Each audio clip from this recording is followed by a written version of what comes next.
After the land of the dead, after ghosts and prophecy and the weight of fate, Odysseus and his men sailed once more under an open sky. They had buried Elpenor on Circe's island, raised a mound of stones for their lost comrade, and turned their prow toward the next trial. The sea was still dangerous, the road still full of storms, but daylight and wind felt like a gift from the gods.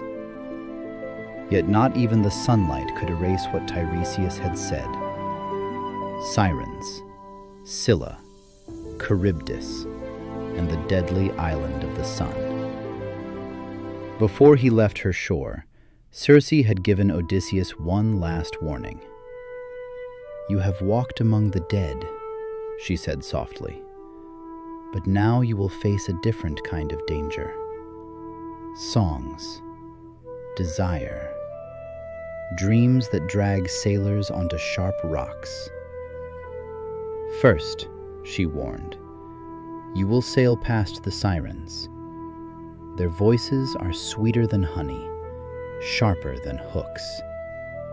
All who hear them forget their homes, forget their names, and crash their ships on the white teeth of their rocks."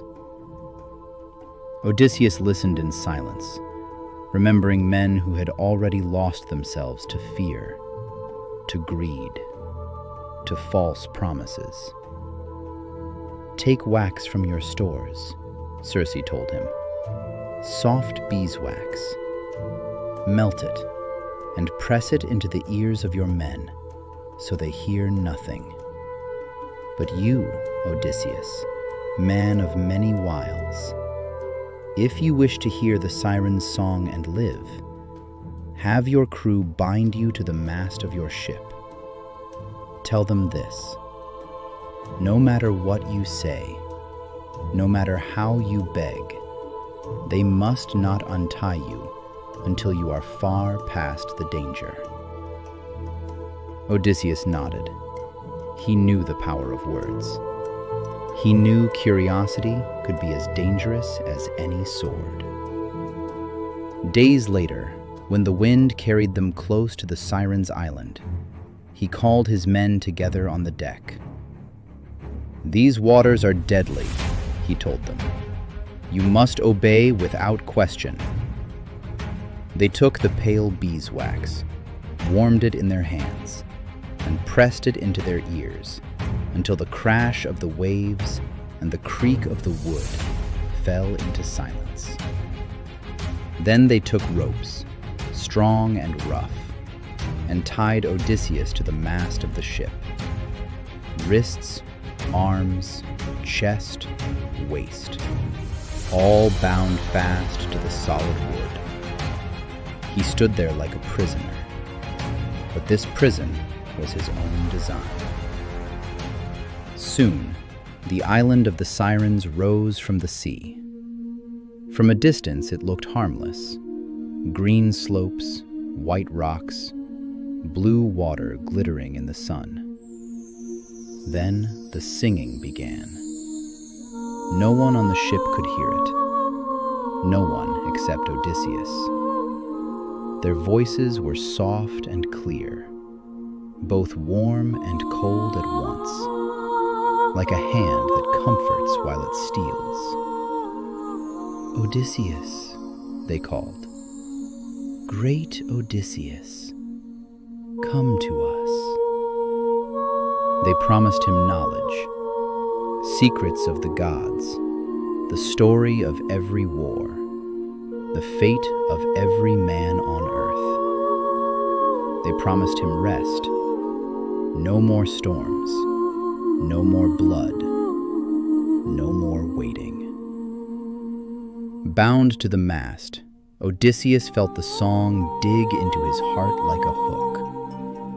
He saw, in his mind, a quiet shore, a place without fear, without struggle, without responsibility. He pulled against the ropes until they burned his skin. He shouted to his men, ordering them to turn the ship toward the shore. He begged, he threatened, he commanded, but the wax filled their ears. His men saw only their king's wild eyes and straining muscles.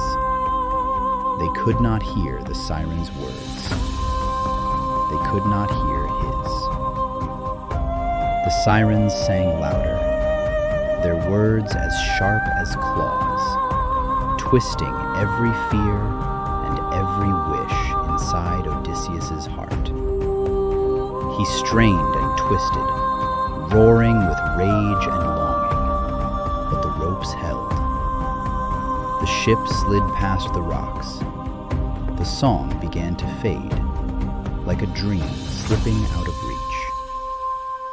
The island fell behind them. The air felt lighter. The spell broke. At last, when the sea was empty and the voices were gone, the men removed the wax from their ears and untied their king from the mast. Odysseus's shoulders ached. His skin was raw, and his heart still pounded, half in horror, half in longing.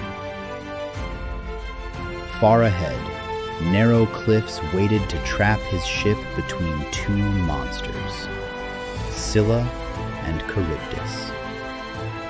For Penelope, for Telemachus, for Ithaca, Odysseus sailed on toward the Strait of Monsters.